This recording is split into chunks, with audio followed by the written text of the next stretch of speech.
Hey you, before the video starts, consider dropping a like, a comment, and maybe consider subscribing. This really does help the channel grow. On to the video. Hey guys, it's Main here, backing up with another account review. Today we're looking at Tempestpika's account. As you can see from here, I'm very excited to do it. It looks like a relatively early-ish game account, based off the fact I don't see an Eclipse coin, based off the fact I see the obols suck, and the fact that statues are pretty low level. So immediately, biggest thing I want you to focus on is do some obol farming. Obol farming.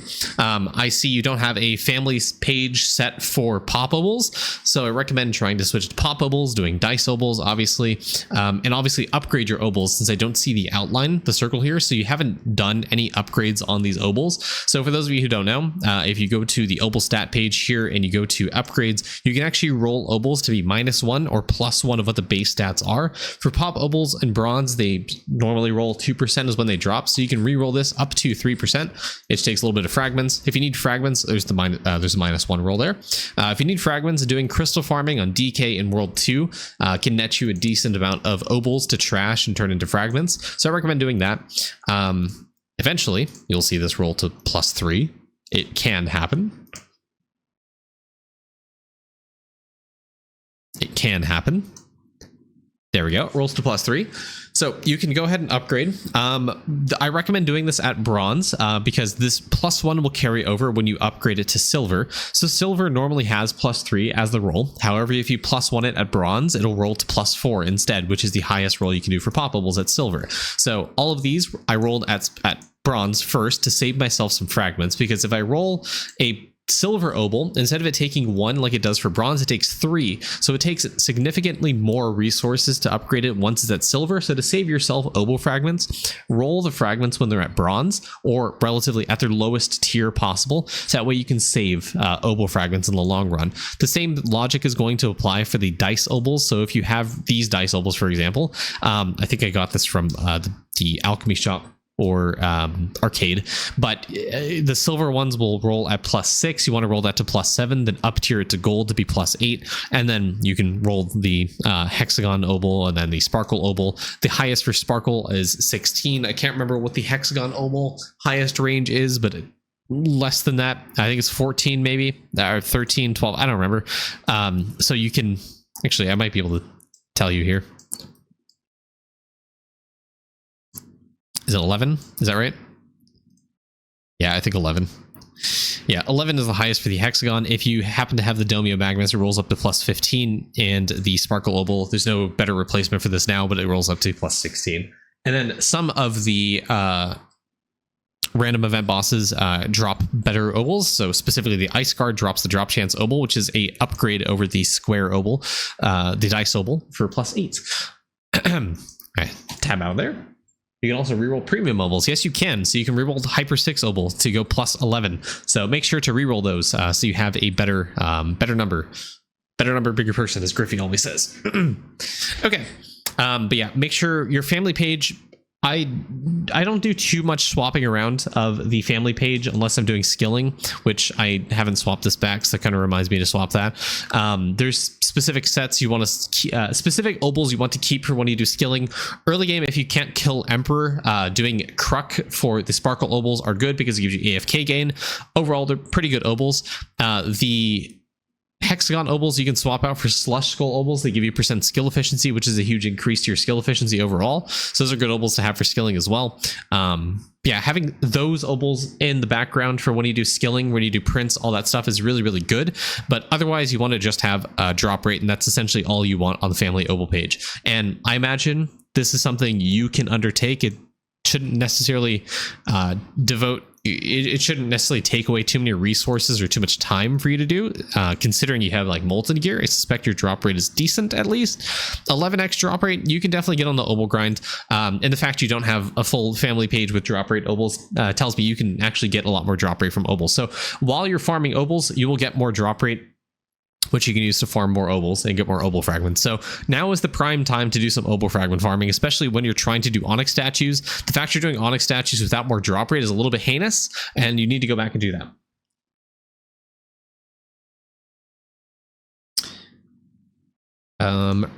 Now, early game, I haven't delved too much into the master classes myself on my free-to-play account because I'm not there yet, to be completely honest. I'm doing more prep. But early on, when you're relatively low level like this in Deathbringer, I wouldn't really activate too much. I think you want to try to get to the 1000 charred bone fragments to unlock AFK bones, and then when you're at that point, I would just stick your character AFK on fighting nodes to collect, to try to stack your Zhao's Chows. And on your second Deathbringer, in particular, Tempestpika 10, you want to have that character trying to farm Super Chows if you haven't already.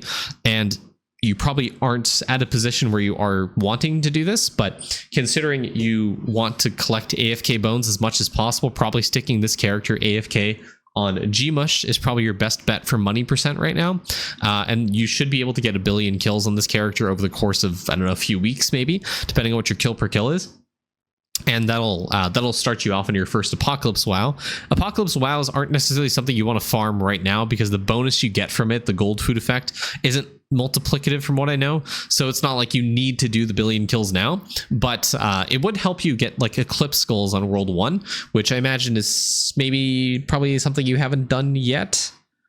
Not quite. So I mean, you're nowhere near that initial 1 billion kills for the Eclipse Skulls, but it would help your characters out in damage, which means you can use that to push World 6, for example. So I would recommend probably going back to World 1 and starting to get some Eclipse Skulls before you start pushing World 6, because you're at Skydoggy Spirits. Now is when you can start worrying about really stacking up damage, to be completely honest, because now you really want to, the name of the game for World 6 pushing when you're at Skydoggies is trying to stack multi-kill per tier, getting as many multi-kills as you possibly can, multi-kill tier bonuses you can on your characters to start pushing World 6, because it's heavily reliant on multi-kill, kill per kill, AFK gains, or in the case of your Bubo, I guess, talent levels for having high uptime on auspicious aura skulls, what have you.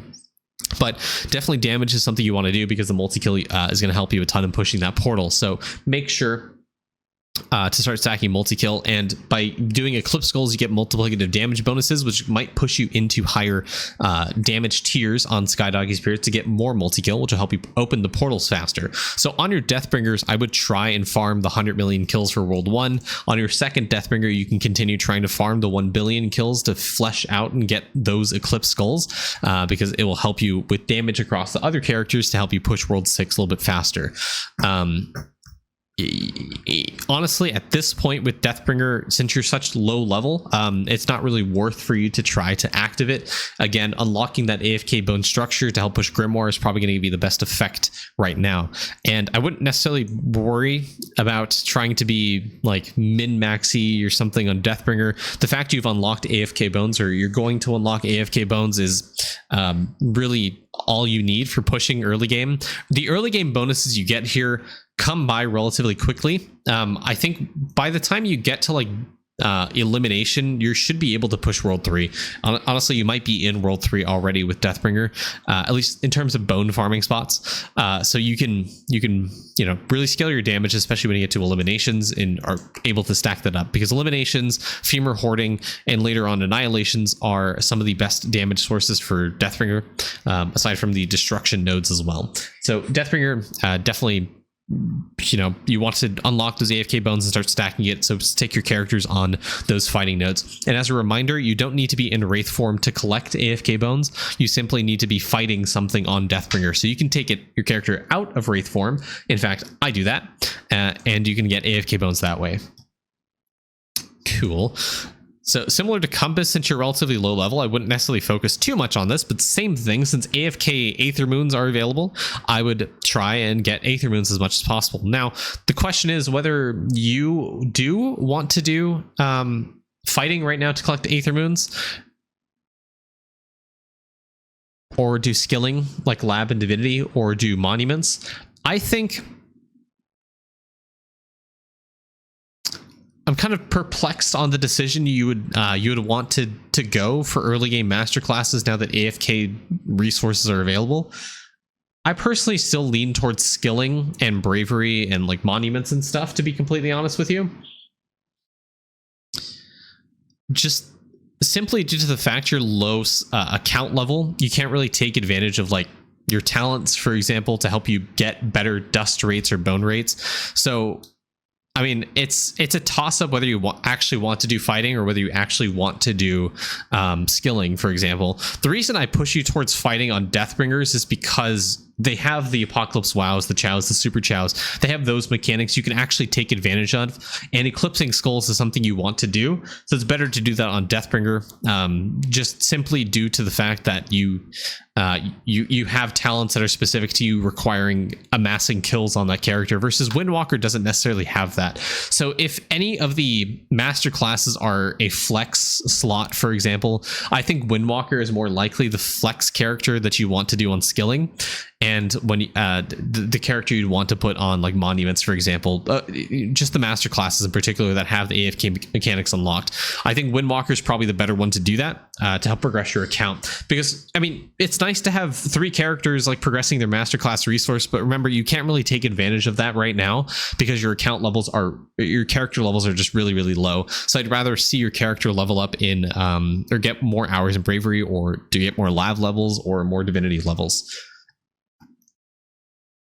Arcane Cultist, I imagine you've already kind of hit your lock, so to speak, your highest progression point, because I think your talent levels just are really bad, and that tracks.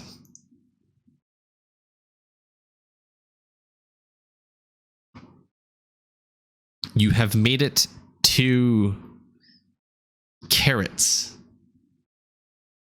Okay.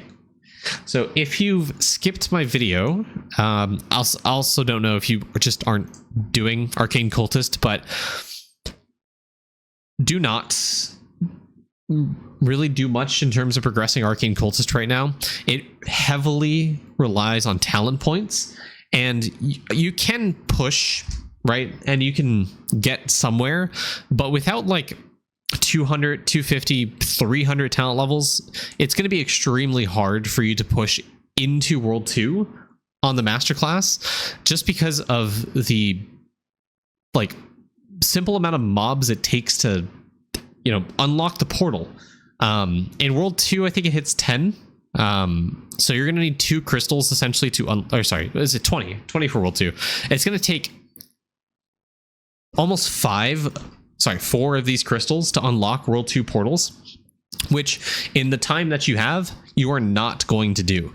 So that being said, for you to really progress in this masterclass, you need talent levels, you need to book arcane crystals, you need to book backup energy, and you need to get a lot more levels because you need more talent points to put into arcane crystals, into backup energy, into arcane skulls, into ghastly power, into ghoulish power, into lobotomizer, into tesseract, into and then lastly into Arcanist form. Like, you need all of that stuff to really be able to push. Specifically, arcane crystals and backup energy are required for you to push World 2 and especially World 3.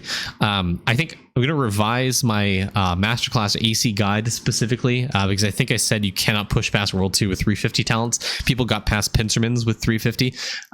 Pincermans is just a big pain in the ass, and for you right now, I'm not surprised if you can't do Carrot Men or at least Glublins, because the spawns are too inconsistent. It requires 10 arcane mobs at Glublins for you to do.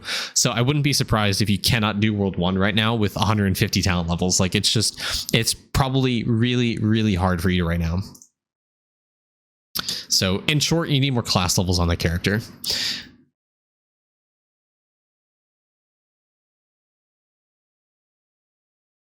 Crystalline Stamp is the first one's good. Wow. Okay. I'll just let this speak for itself. 2 Mega Feather is completely unacceptable for an early game account. I think I got to 2 Mega Feathers within like 2 days of my free-to-play account. And your account has been around since 2023. Now, granted, Owl's only been around for what, maybe a year, if that, less than. Still, this is horrendous. I want to see this at like 10 or 11, because you're missing a lot of drop rate here. You're missing a lot of you're missing some classy XP. You're missing some skilly XP, and all stats. All stats are just really nice, especially for damage as you're pushing World 6. Yeah. Let me go back to stamps real quick. So all of these stamps you can, oh wow, okay, all of these stamps you can level up. Stamps are really powerful. And yeah, this is like probably the easiest source of account progress you can get right now, is just by, you know, upgrading your stamps. If my rule of thumb, this, to me, this looks like someone who's fresh into World 5, maybe World 6. Not someone who's like at Skydoggy spirits. Like this is pretty bad, if you ask me. If you have the resources to upgrade a stamp, you should use those resources. Forget green stacking exists. Forget, you know, keeping and hoarding resources. Just use your resources to upgrade your account. Because if you're wondering why or how you're locked on something, this is why you're locked on something, is because this screams neglect to me.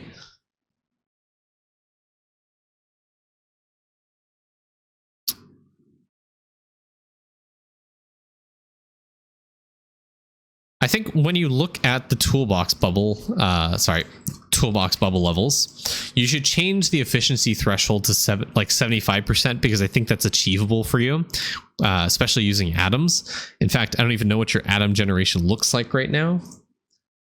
Okay, it's not terrible. Okay, per hour. So per day, you're getting about 10k atoms. So you want to look at how many boron levels you have and try to calculate, okay, if I spend all my atoms here, is it less than 10,000?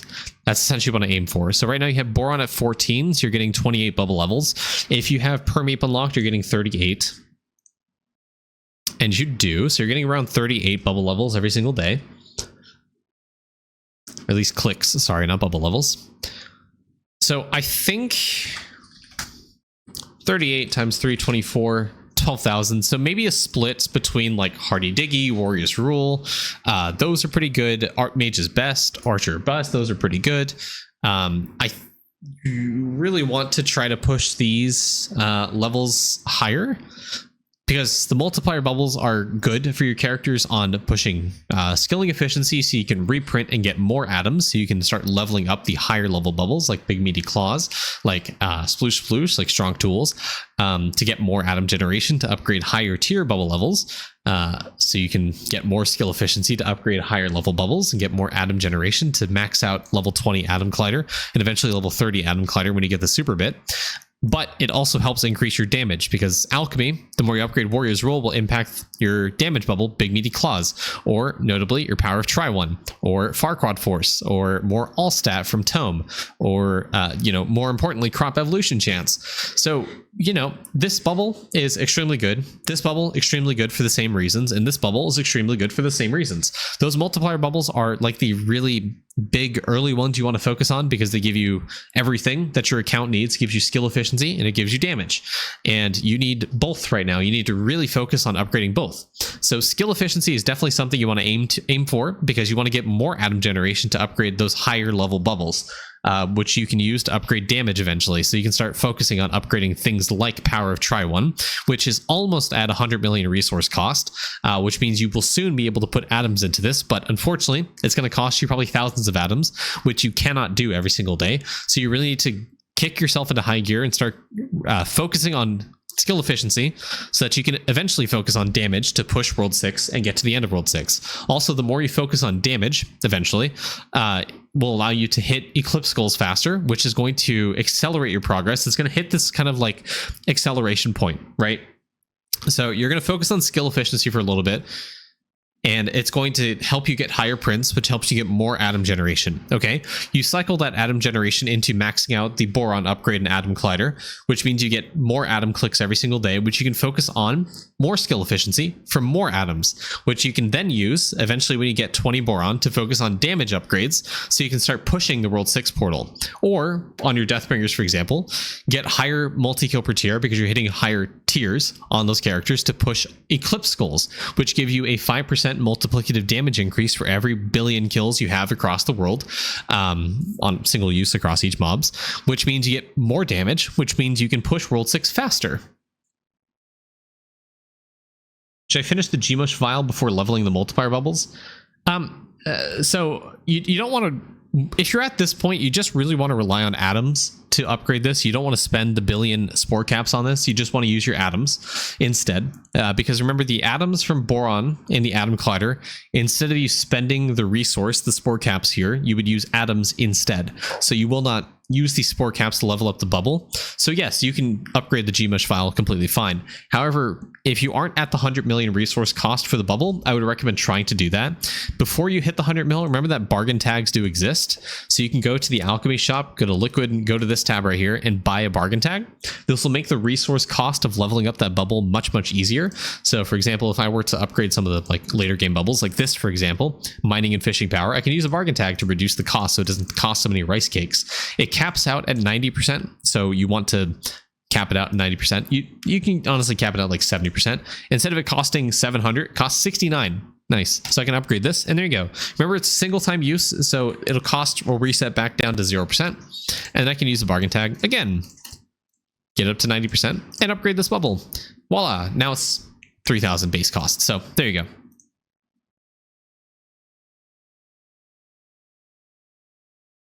Speaking of vials, okay, production vials at this stage I feel like are relatively easy to cap out, because of the vaults giving us more production speed, and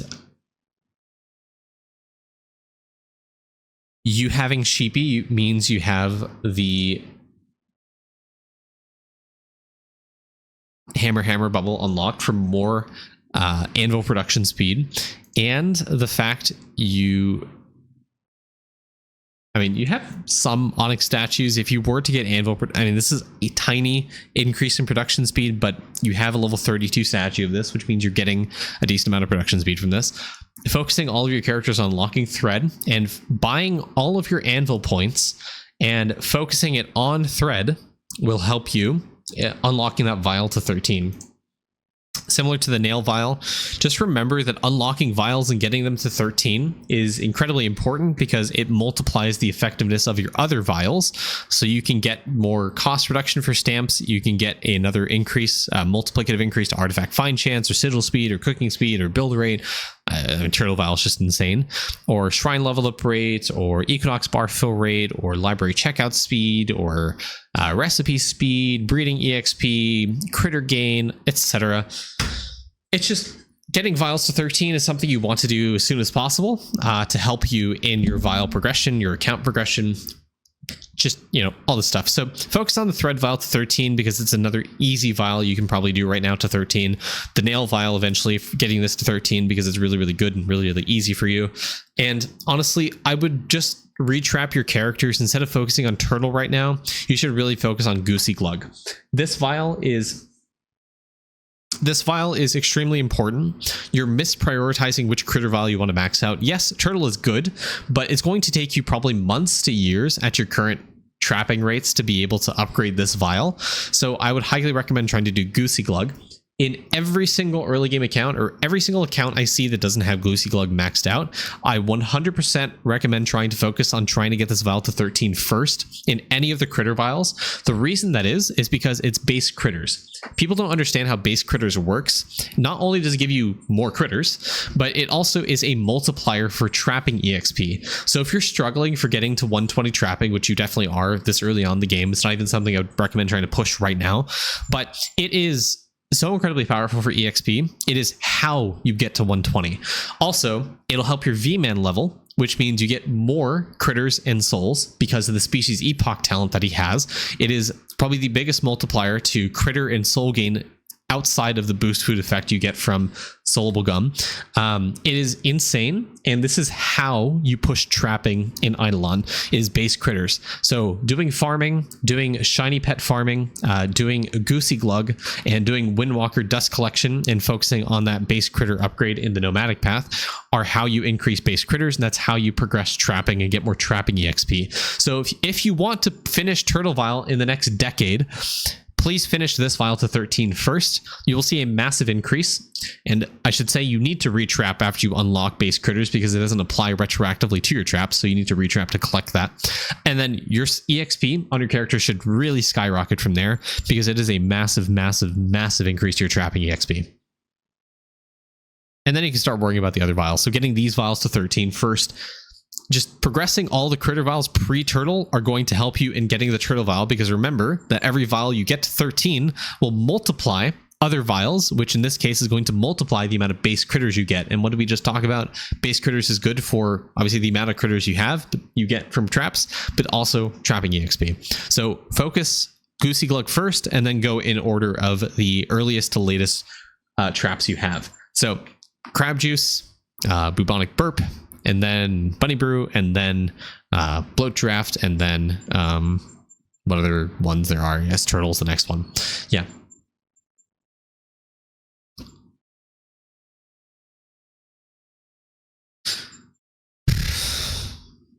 Also, I didn't say this, but please get multi-tool stamp and please get divine stamp.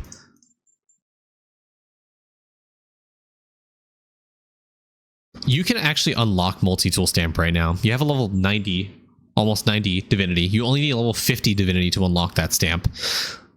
You need to go to, I think the Lampar's map is where Poigu is on your elemental sorcerer to unlock the stamp. That stamp is really powerful. It is a center of almost every single account review I do for people that don't have it. Multi-tool stamp is insanely powerful. In fact, it is one of the first stamps you want to use for one of the first stamps you use an Exalta stamp on. Outside of Crystalline, the next stamp you want to use is multi-tool stamp because of how powerful it is. It also helps you with it helps you a ton with, I mean, trapping, right? It'll cap you out essentially on the trapping efficiency you need for almost all the critters, because remember that your stamps in the non-misc tabs get doubled based off the lab node and get further multiplied by the pristine charm you unlock later in sneaking. So instead of it giving you like 100 skill efficiency, it'll give you 200, or it'll give you 350, which this is base skill efficiency. So every % skill efficiency source that you have is going to multiply that even further. So if you had 100 skill efficiency, it's not unrealistic to where that gets multiplied to 5,000%, 5,000 base or total skill efficiency. Like, it is insane how many sources of all skill percent skill efficiency there is in the game, to where multi-tool stamp just gets giga scaled like through the moon. So this is a fantastic stamp to upgrade, and this alone plus Heidi Box stamp is probably to cap you out on the amount of efficiency you need for all trapping critters to gain like the max amount of critters you can get from trapping efficiency.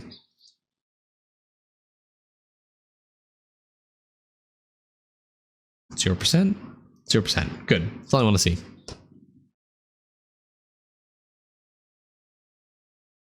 Yikes. You maxed out laboratory fuse. Honestly, you get more than enough like pixel range and connection range from meals alone. That laboratory fuse is a dead upgrade. Eventually, when you get down here, only put 1 point into food lust. It's just a terrible upgrade, and the more wasted points you do at Equinox, the longer it will take to upgrade the bar, which means you're essentially you're elongating the time between more useful upgrades. Like metal detector is more useful than laboratory fuse all of the time. I honestly do not recommend upgrading laboratory fuse because of how terrible it is. It is it's like Z tier like level in terms of upgrades. Like, it is so bad. It is outclassed so quickly by cooking. Should I keep the bar fill even though I got no other upgrades to upgrade? Yes, absolutely. Because every single upgrade you do into Equinox will increase the time it will take to get the next upgrade. So if you waste these 10 points here, that's essentially 10 more points you can't put into Equinox symbols within a week. So, and Equinox symbols is the best upgrade here. So for me, I'm time gated on Equinox because I've maxed out laboratory fuse and I've maxed out food lust, or almost maxed out food lust. At least endless summoning maxed out food lust. So it's a pain for me with how much Equinox bar fill rate I have. It's taking me days to get my next upgrade, and you can essentially run into that same trap yourself, so be careful.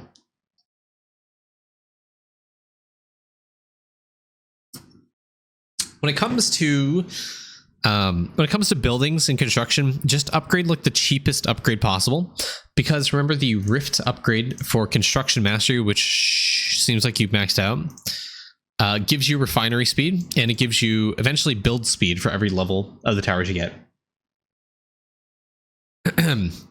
So make sure to max that out, and upgrade the cheapest upgrade, the fastest upgrade, so you can eventually get this build speed multiplier, because it is huge for your progression in construction. With all the bonus right now, I'll be honest, you can max out everything. No, you cannot. You cannot max everything in Equinox. I have been doing Equinox since day one. Okay? And I still cannot max everything out. I am 19 levels away from maxing out voter rights. I am 15 levels away from maxing out Slow Roast Whiz. I am 17 levels away from maxing out Matching Skims.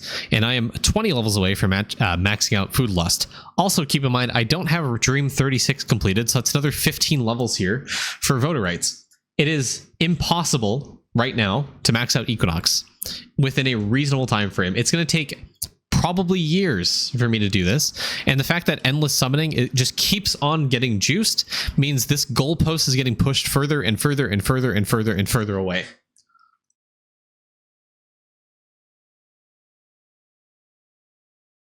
Go back to Clammies, because I gotta go back to Clammies, gotta get on the grind. All right, back to it. Salt Lick. If you're struggling for liquid rate and cap, just remember to upgrade this. It's going to kind of destroy a green stack, but this just generally helps your account, and this is kind of good. Eventually, when you get your 13 critter vials, maxing out Salt Lick is the next thing you kind of want to do. I don't know.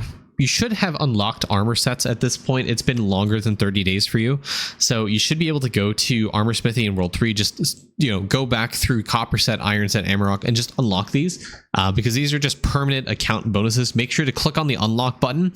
Commonly, I don't know if you thought this, but I saw this sentiment expressed in various different places, but some people thought you had to spend 2,000 gems to unlock Armor Smithy.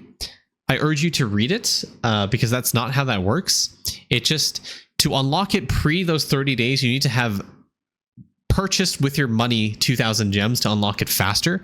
You don't need to spend 2,000 gems to unlock Armor Smithy. It's just either wait 30 days or buy gems with money to unlock it immediately. That's all it is. So at this point, you should have unlocked Armor Smithy. So unlock these sets, talk to Armor Smithy, click on the gear, and then talk to Armor Smithy. It should unlock for you. And that's just permanent 60% mining and chopping efficiency. And then you can go reprint. Class EXP gain, which you need. Accuracy and defense, which you might need. I don't know. Coins dropped by monsters, which is nice to have to help you with Vault. Fishing and catching efficiency, you can go reprint. Drop rate, you need. Critters and soul gained, hey, we just talked about that. AFK gains, hey, you can go reprint. Skill EXP gain, that's nice. Total damage, hey, you need that. Diabolical set, faster monster respawn, hey, you need that for Eclipse Skulls. Higher bonuses from Tome, hey, that's damage, skill efficiency, and drop rate. You need that.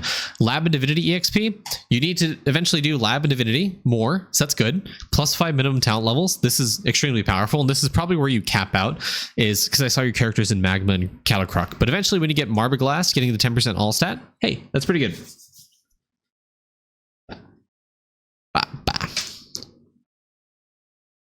So you can benefit from every single thing in the armor set bonuses that you can unlock right now. Okay, max level 60 for meals. Least time to cook. Order, I guess. I guess the issue is you don't have spices for these, so you're kind of breeding territory locked right now. Yeah, so you are at Shores of Eternity, Calamity Clammies. So there is this guide sheet right here that I'm going to make a note of that I'm talking about. This guide sheet will help you, and I'm going to post it into YouTube chat real quick. Oh, I'm sorry. And Twitch chat. So So these are the pet spice lineups you want to use for collecting the spices, but these are going to help you with unlocking the battles. This one right here, the nuke, is essentially what you want to end up on, or the standard roster here: the Rattler, Eluder, Monolithic, Refiller, Mimic, Refiller. These will carry you for the most part through the territory spice battles to help you unlock your spices, to get you more meals, to unlock more meals, to get more diamond chef, to get more fluoride, to get more blood marrow bonuses, and obviously more account bonuses because you're unlocking more cooking meals. So all of this is going to be really, really powerful. Just make sure to use that setup, and that's pretty much all you need. If you're struggling, it's heavily RNG gated because remember the Mimic, the Defender, the way it works is the shield, it gives you passive block, but when the shield hits a mob as the attack is coming in, it'll block that attack. So it's very RNG dependent. So you may fail sometimes, you may win. Just do each battle like 3, 4, 5 times. And if you're still failing, you probably need more pet power. So that's going to come in the form of upgrading vault upgrades for pet damage. It's going to come in the form of upgrading your talents for Beastmaster or Windwalker. The pet spirit talent specifically passively gives you pet damage. There's the higher pet power talent you can upgrade to get more pet power, and then use your eggs and try to unlock higher pet power pets. So higher Rattler, higher Monolithic, higher Refillers, higher Mimics, higher Looters, all that stuff, and you should get more damage, get more defense, more HP, and you should be able to push these battles more and more and more. And honestly, the World 5 ones are going to, up to World 5 is going to be extremely easy with those battles. World 6, it's going to take a lot more pet power and a lot more, more time for you to do. There's alternative setups that you could use, which honestly I don't remember, and there's somewhere in our tips and tricks section, so you can use that as reference. But since those came out, the HP's gotten nerfed for World 6, so they should be easier to do, and I've heard that it's feasible to do it with those battles, the setups that were recommended in that guide sheet. So I recommend using that for pushing your territory spice battles, and please don't neglect it, and remember that you can actually unlock spices and unlock your meals that way. Good. Like to see your arenas at 200. Sometimes it's thrown into question. Atonement 20,000. Cool. Sailing. You're at Eldritch, so you're not there at Sovereign yet, so you haven't unlocked it, I imagine. I feel like you have unlocked it. Okay, you just haven't gotten lucky?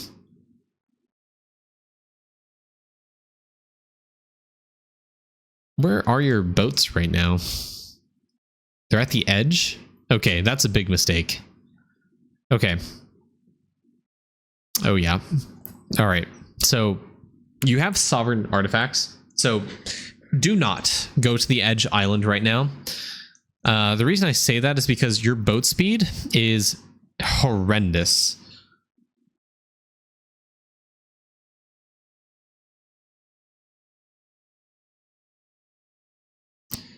So it's taking this boat more than 17 hours to reach the edge island. 3 days for the edge island. Low-key been ignoring sailing. Sailing is exactly what you need right now to fix your account. So immediately, immediately after unlocking Sovereign Relics, go back to the first island, unlock Fosri Tusk, because this will help you with artifact find chance. That number one, and that's what you need for sailing. 80 tablet because you're in desperate need of sailing speed, so that'll help you progress to the later islands. Frost Relic's going to help you with atom generation, which we talked about earlier, is exactly what you need. Costa Column is amazing for you right now because you need more meal levels, and you can use ladles on your meals to get higher levels to get more damage, skill efficiency, all that stuff. You'll probably hit a little bit of a stopping. You probably won't be able to do Fury Relic, to be completely honest with you. At Sovereign, I think at that point is when you may want to consider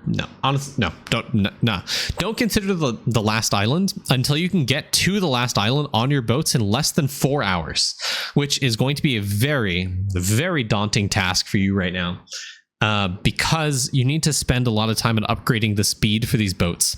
So I highly recommend farming each of the island's resources to upgrade the speed on your boats. Ideally, you want to get there within 4 hours. Otherwise, you are completely wasting time, and you should instead go back and upgrade your boat speed.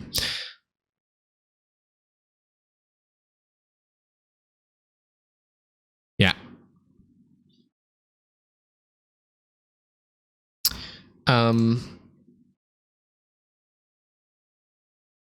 To help you with sailing, I would definitely try to farm out 10k gold food. So way earlier on in the stream, I mentioned you focusing on drop rate.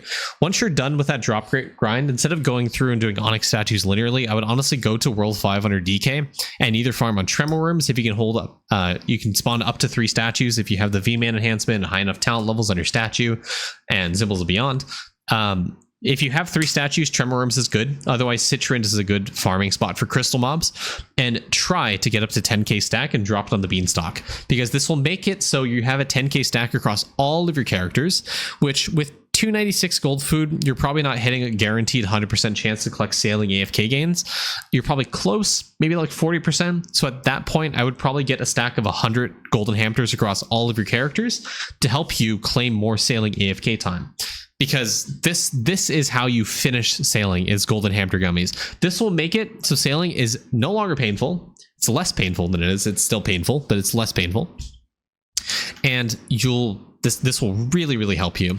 Also, the 10k gold stack for golden grilled cheese sandwiches are going to be really impactful for your characters, because as we mentioned, this is going to help you with damage, and it's also going to help you a ton with skill efficiency. The way beanstalk works, which is kind of lost on a lot of people, is it acts independently of whatever is on your character. So what that means for you is if you have a 10k stack on the beanstalk and you put a 10k stack of that same food on your character, it acts as 2 separate 10k stacks. So if the bonus here for golden kebabs, or Namwich is here. So 10,000, 10,000. So to illustrate this, I have 2 10k stacks, right? This right here, if I put this on my character, I'm getting an 830% damage increase. If I put this 10k stack on the beanstalk, I'm getting another 837% damage increase. So together, that is 1674 or something like that. 1,674% total damage. The same logic applies to the golden hamster gummies. So if I have a 10k stack here and another 10k stack here, I'm getting well, for me it's 962. For you, it's probably close to like 50%. I'm getting that max cap of 100%. So it is really strong for you right now. Golden hamster gummies especially are absolutely necessary for you right now to get to a 10k stack on the beanstalk, because you need to push sailing to get higher artifact tiers. And this will help you upgrade speed on your characters and, progress sailing faster, which you said yourself. You've been ignoring sailing. This is the kick you need to get into sailing.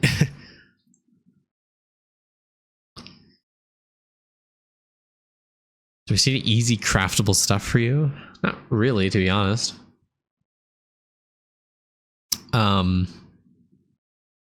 Unfortunately, this is all pretty painful. I see some craftable stuff like the molten bow and the mob respawn bow, but those are pretty resource intensive for you right now. Obols and party dungeons. So, I mean, your slab is not terrible by any means. You could benefit from doing slab. Keep that in mind, because you can get sailing speed, which is, what you need, and total damage, which is pretty good for you right now. Okay, farming early game is really painful. It all comes down to stronger vines, nutritious soil. Product doubler is really powerful. And you've unlocked broccoli. So I would recommend trying to get to broccoli again and upgrading this, because this is a multiplier for the amount of crops you find, which will help you get more crops, which you get more magic beans when you trade it in, which means you get more evolution GMO, which means you can unlock higher level crops. Also, you have land ranks unlocked and you're decently progressed in land ranks. I would 100% focus a lot more points into production boost. Early game, this is what you need to push farming. You have the eligibility or the availability to really skyrocket your farming progress. You need to do a land rank reset, I'm being completely honest with you. And instead of focusing on mega boost here for next crop chance, just pump almost all of your points into production boost here. I'm not even joking, because this is a multiplier of the crops that you find. How do you unlock land ranks? It is in, it's right here. It's one of the magic bean resets. Because it's a multiplier. It's going to help you push to 200 and eventually 1k crops. Honestly, as you unlock this, unlock production boost, you might be able to do 1k crops. And especially with product doubler, you'll be able to do it, because this essentially works in conjunction with crop value to get you more crops found. So upgrade product doubler a lot more. Getting this to 100% will guarantee you 2 extra crops every single time you collect them, which is insanely good. So, you know, do product doubler. Nutritious oil, it's really good. It's going to help you reduce the pain that is farming, because you'll get more growth speed. And obviously stronger vines is really good because this is another multiplier for crops found.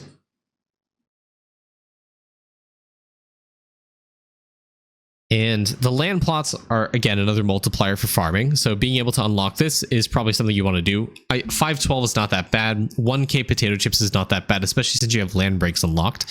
Yeah, I mean, it's a lot I see here that you could do to progress it.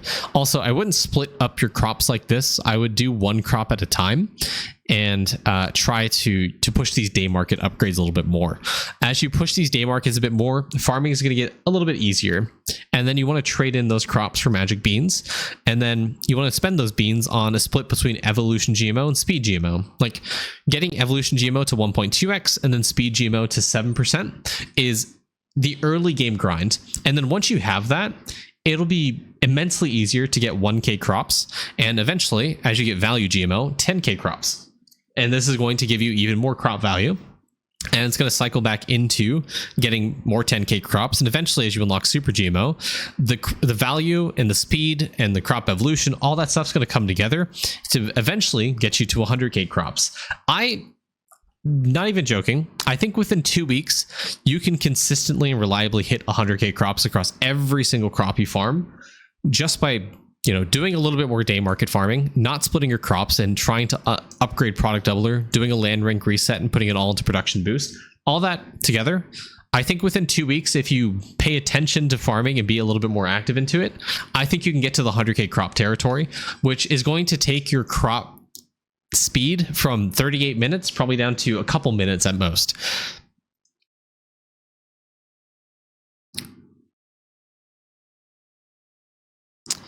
Okay, so with sneaking, you want to do Vial and Rosary. Vial and Rosary, that's what you want to do. You want to have, sorry, not Vial and Rosary. Vial and Rosary, that's correct. I think Lotus Flower was Rosary, for example. You want 2 characters at this stage, and probably, I mean, with how much stealth percent we have, it's honestly not even that impactful. But you want to do Vial, which you don't have, and a Rosary, because those 2 stealth multipliers will multiply with each other. So instead of it giving you a 20 or like a 10x plus a 8x increase to your stealth, it's giving you a 10 times 8 multiplier to your stealth value.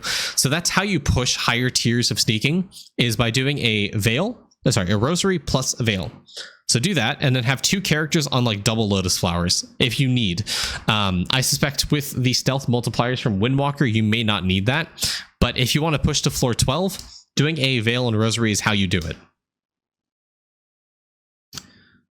And summoning, I'm not gonna lie, you're on your own. It's all about damage and mana regen. At all stages of summoning, it's all about damage and mana regen. And obviously you haven't done Emperor because you're not there yet. Okay, Pika, I will go ahead and stop there. I give you a lot to work on. In short, skilling efficiency, atom generation, damage. Please do your stamps. Please do your alchemy. Please do owl. All that stuff is in. Do some poppable and silver obol farming, and do some world 5 gold food farming, and get a 10k stack on the beanstalk, and do more sailing progression for sailing speed. Cool. I think that suffices for a review today. Hopefully that'll help a lot of people who are more early game, who have questions about what to do. And Pika, thank you for the account as always, and I'll see you guys in the next video. Have a great day. Bye.